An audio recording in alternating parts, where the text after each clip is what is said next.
Create your own character is back, baby. Now, I don't know how many of these I'm going to be able to get out like frequently, but I promise, my goal is always to get to these videos, to get to these characters and memories that people are creating, because I really do enjoy seeing all the creativity that people come up with to create these My Hero Ultra Impact characters and memories. And also maybe like sometimes they throw in some One Piece characters, some Attack on Titan characters, whatever.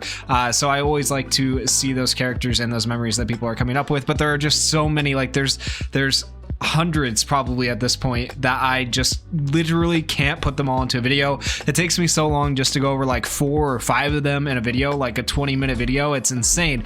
So I may not get to every single one. I'll pick a few out here and there, and I truly, honestly, there is no method to this madness here. I just pick random people's characters. I just kind of scroll all throughout the Discord for the create your own character. So don't feel like I'm picking anyone intentionally and leaving other people out intentionally, because I promise that is not the case. I am just literally picking people at random and going through their character kits. So now that I have rambled on enough about that, let's start with Kaido's creation here. Kaido has created quite a few characters in the past, and this one is, unfortunately, probably never to be, but You Are Strength, Heroes Assemble, Minoru Mineta. So if you don't already know, all of the Heroes Assemble characters that have sprites in the game currently have a playable character in the game, meaning that for the time being, we probably have all the Heroes Assemble characters we're going to see, and it seems like each year they're changing the theme. So last year was Heroes Assemble, this year it is the Celebration characters, and then next year it'll be something different. So we'll probably never, ever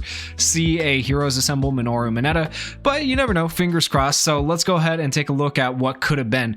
The Plus Ultra is called a Binding Grape Sword. It deals 500% damage to all opponents.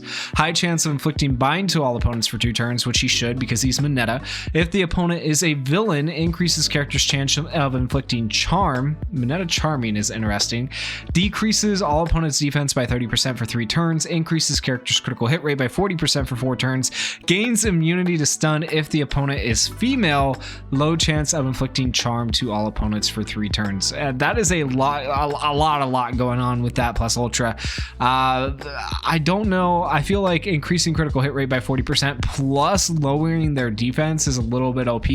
I mean, just shorten the turns on this, maybe to like 3 turns for critical hit rate, and I think it would be better, because otherwise if you have it at 4 turns, you can stack 80% basically the next time you Plus Ultra, and that's an 80% crit rate on top of the 30% defense down, which can be a bit crazy, right? So I would say lower the turns on the critical hit rate potentially. Action skill 1, Grapes Trap, deals 325% damage to all opponents, which is fair because he throws out like all his little grapes just everywhere. He doesn't really plan his attacks. Medium chance to inflict charm on all the opponents for 3 turns. If the opponent is female, increases chance to inflict charm. I don't think Mineta is pulling the ladies, so I don't know if he should be getting the increased chance to charm, but that's my opinion. You know, let me know what you guys think. Increases character skill impact by 25% for 3 turns.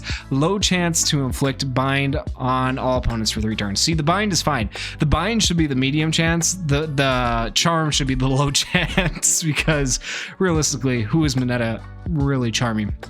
Cooldown time of 4 is fine. Action skill 2, self action, increases all allies excluding the characters critical. Okay, that's interesting. Critical hit rate by 40% for 4 turns. Once again, probably 3 turns. Decreases all opponents speed by 35% for 3 turns. That's a lot of speed down. That'd be insane. Once again, when it comes to speed downs, I prefer it on an auto skill, so that's not too bad. If character is inflicted by any debuffs, increases all allies excluding characters power by 25% for 5 turns.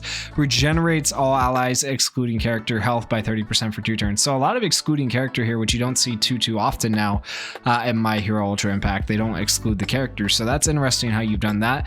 And I don't feel like it's too overpowered so far. It's actually a fairly balanced kit, so good job so far. But we'll see with the auto skills. Auto skill 1, to be popular among girls. Well, there you go. At the start of battle, give all female allies barrier for 3 times. That would be actually kind of sick. 3 times, that's a lot of barriers there for each female ally. If you're running 2 female allies alongside him, that could be, I don't know. It's not bad, actually. I like that idea.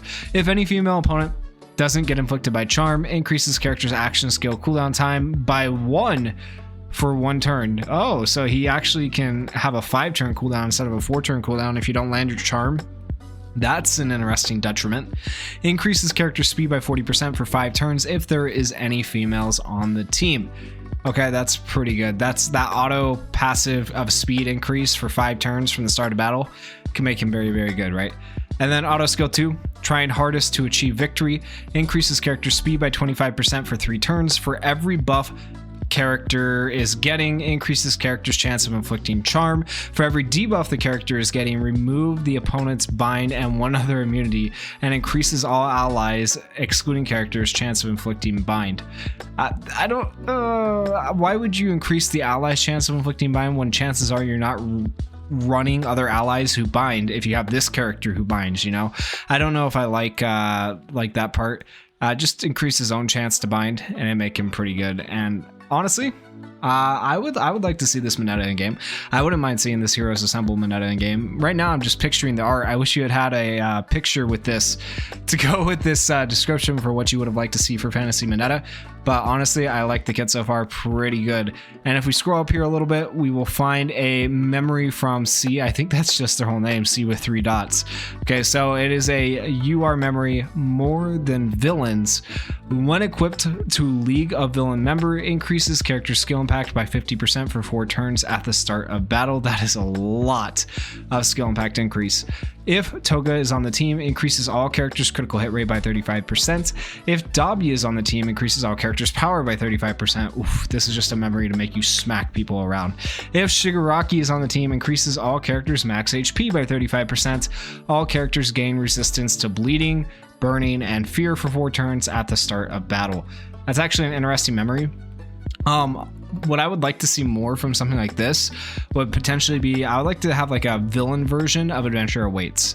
A villain version of Adventure Awaits would be really, really cool, where it can only be used on villains and it gives all like 5 buffs and not just 3 buffs. Like these 3 buffs are super powerful that you picked, and I like that you have character specific buffs, but maybe more like must be used on a villain team of all types, which would be I feel like that would be a cool memory to see at some point in the future. I do like the art you've chosen for this though, obviously not by you, but it really captures the idea of the memory that you're going for here, where they are in fact more than villains, they are people too, which is sometimes I feel like something a lot of people forget in My Hero, and I feel like that's a big point the author is trying to make, is that, you know, villains, heroes, it doesn't matter, people are people.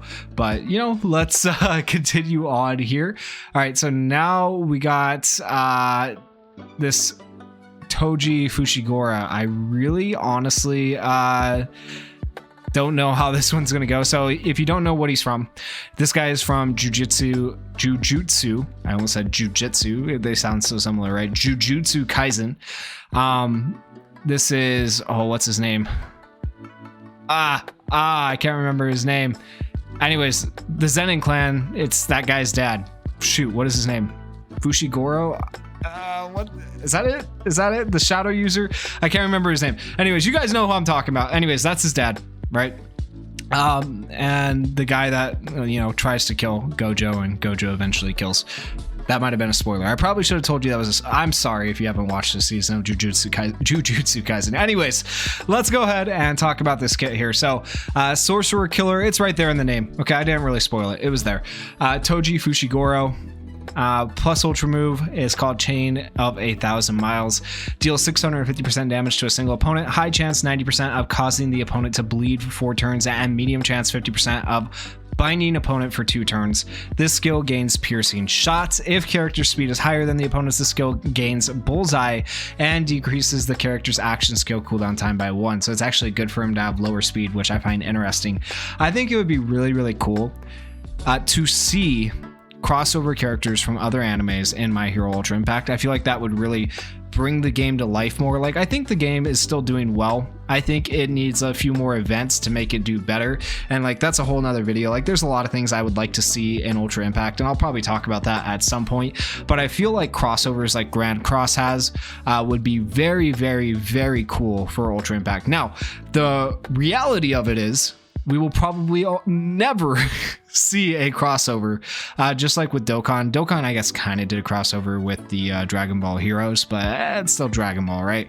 It's owned by Jump Bandai, so I mean, we'll probably never see a crossover, but it would be very cool to see one, and Jujutsu Kaisen would be a cool one to see. All right, anyways, action skill 1, Inverted Spear of Heaven, deals 450% damage to a single opponent, high chance 80% of causing the opponent to bleed for 3 turns, decreases the opponent's speed by 35% for 3 turns, and increases characters plus ultra gauge by 30%. This skill's impact is increased by 40% if opponent is drawing aggro or covering allies. Love that. This skill gains Piercing Shot and grants the character the ability to hide for 2 turns, which he should be able to hide because he's a very, I would say, sneaky character. So honestly, you've created a very good kit so far. Well worded, good damage, good percentages, like nothing too OP. So far, it's actually pretty balanced.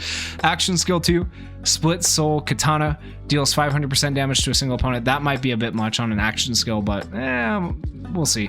Medium chance, 55% of causing the opponent to bleed for 3 turns. This skill's critical hit impact is increased by 45% if the opponent has increased defense or is covering allies / drawing aggro. So yeah, I think we need to lower this percentage if we are going to have this extra 45% here for allies or enemies, sorry, who are drawing aggro.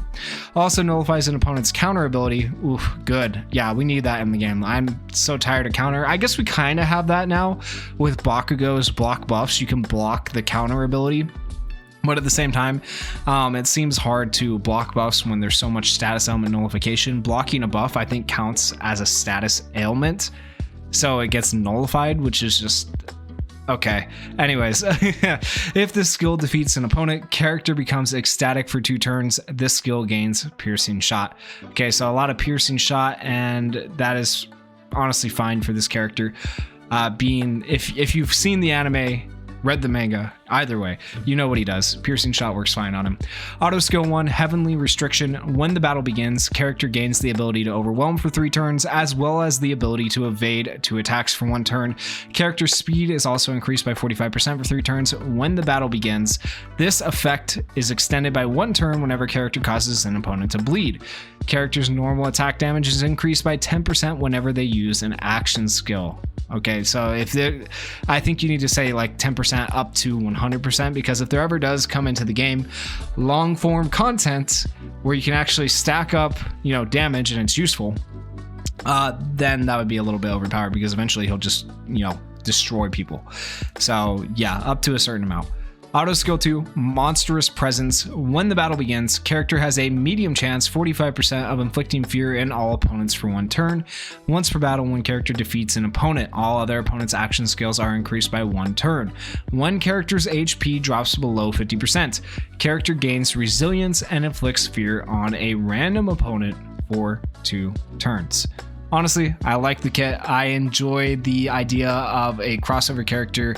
I think Jujutsu Kaisen would be a cool crossover. I think lots of things would be actually really good crossovers. There's just so many things I would like to see. I think, honestly, like One Piece would be a good crossover, but that will never, ever probably happen, being that they all have their own games. One Piece, Dragon Ball, My Hero. Like, I would love to see Bandai take their collection of games and maybe like decide to, hey, we have all these mobile games, let's make a little crossover event where all these games can get crossovers, not necessarily at the same time, right? Because they want to make money and they don't want you to have to choose between which game to spend.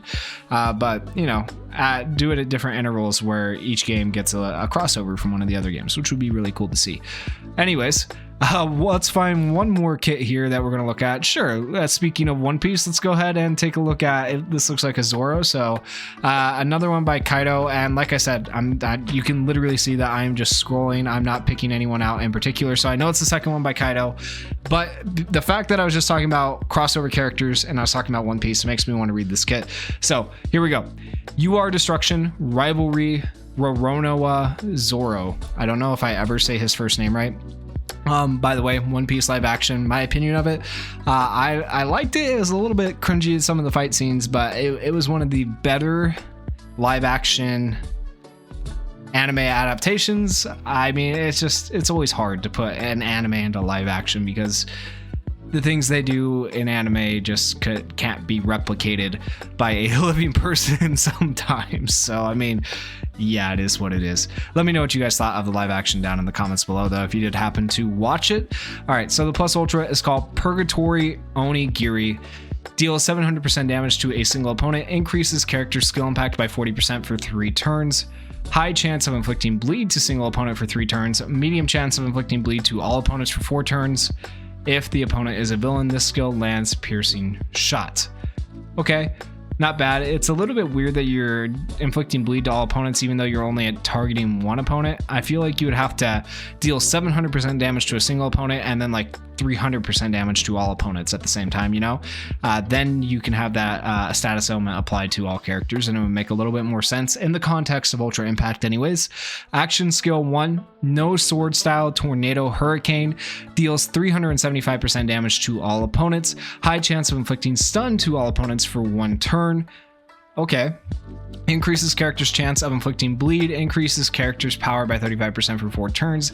If used in a successfully executed skill chain, increases character speed by 20% for 3 turns. This skill lands bullseye if the opponent is a hero. I feel like increasing speed is just not that great on an action skill. I've said this many times. I said it earlier in this video. It's better on an auto skill. I would prefer to increase like critical hit rate, skill impact, or power or something like that with an action skill. But having a skill chain is good because that'd be useful like in VE Tower. So cooldown time of 4, solid. Anymore, I feel like anything over a cooldown time of 4, and this is what they've been doing with a lot of characters, right? It's just not good, and it makes the character not worth it. So a lot of their characters, like think of all the recent general pool even characters like the Bakugo, the Endeavor, all the characters that have come out pretty much recently have cooldown times of 4 or less, because anything more is just not going to be what you're looking for. Action skill 2, 1080 pound caliber Phoenix, deals 450% damage to a single opponent, increases character's critical hit rate by 45% for 3 turns, regenerates all allies HP by 15% for 2 turns. Why is Zoro healing? That part doesn't make a lot of sense, right? Makes character ecstatic for 2 turns. All allies normal attacks now have a 30% chance to stun opponent. That's an interesting support where you just take, I like that. I like that idea. I don't know if it belongs on Zoro, but I like the idea that, hey, he's done this action skill now. Now all of our characters on their normal attacks have a chance to stun, which would be interesting. But at the same time, it doesn't say how long they can stun for, so all normal attacks have a 30% chance to stun opponent. Increases by 10% per turn. Is that forever, or is that for 2 turns? It can't just be for 1 turn, because on a normal attack, if you stun for 1 turn, they get unstunned at the end of the turn, and then it was pointless. So I feel like the stun would have to be for at least 2 turns then. So yeah, give us a turn count for how long we're stunning opponents there. But other than that, it looks good so far. Auto skill 1, aim for better dreams. At the start of battle, give character overwhelm for 3 turns and increases character's power by 30% for 4 turns. Character speed increases depending on character's power. Ooh, I like that. So you can increase his speed by a certain percentage. I do like that a lot. That's something they should add into the game. If the opponent has bleed damage reduction, increases 50% of the opponent's reduction damage. So I think that, decrease 50% of the opponent's reduction damage. So you just basically get rid of bleed damage reduction. So he bleeds for the normal amount, essentially, which is fine. Auto skill 2, True Rivals, increases character speed by 50% when character's health is 80% or higher. Ooh, that is a massive speed buff. Gives character resilience and double normal attacks for 5 turns if character's health is below 50%. Okay, interesting. When character's health is 30% or higher, increases character's defense by 80% for 4 turns. I think you meant 30% or lower. So when their health is 30% or lower, so if they drop to 30% health, increases their defense by 80% for 4 turns. That's actually interesting. I never really thought of Zoro as a tank, but he is resilient, that's for sure. He definitely takes some hits that he probably shouldn't, so giving him that extra 80% defense for, I would say, like 2 or 3 turns, you know what, I'm fine with that. And then there's of course the art you chosen, so it looks like you chose the Wano Zoro is what this one is. So Rivalry Roronoa Zoro, or Wano Zoro. There you go. There is his kit, guys, and that is 4 people's kits for this create your own character video. I know you guys probably want to see more. I will try. I promise I'm going to try to get these out more frequently. I have just been, you know, very, very busy between making all the other videos that I make for all the other games, making videos for my other channels that I'm now trying to get started up, as well as working a full-time job outside of making the videos. And then, you know, of course, got to spend time with my girlfriend. So there is a lot of things to do. But I promise I will try to be on top of these videos and I'll try to get more out for you guys. Thank you so much for the comments showing that you guys appreciate these videos. It really does make me want to make more. And thank you guys for supporting the channel. Without you guys, I would not be here. Thank you for watching. Peace.